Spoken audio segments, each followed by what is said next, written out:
litter in Welsh water is significantly higher than the rest of the UK. Now that may be because we're very lucky around Wales and we get lots of oceanic currents bringing lots of nutrients, which makes us have fantastic marine wildlife, but it also can bring litter from elsewhere around the world.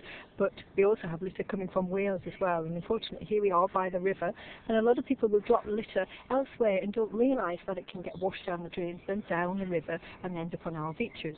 So unfortunately we had a lot of litter on Welsh beaches.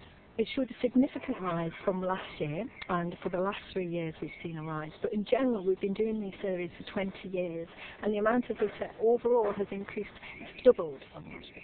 So on average, we get about 2,500 pieces of litter on the beach, which is just a staggering amount. And we don't, it's all preventable if people would just dispose of their litter. And nobody wants to go to a dirty beach. They all would like to go to a lovely clean beach, and it impacts on humans, it impacts on tourism, wildlife eat it. Next time you see a balloon release, think about some poor turtle that mistakes it from lots of the turtles that come to the UK. They come all this way to eat jellyfish. And the balloon, unfortunately, looks a bit like a jellyfish to them, and pieces of plastic as well.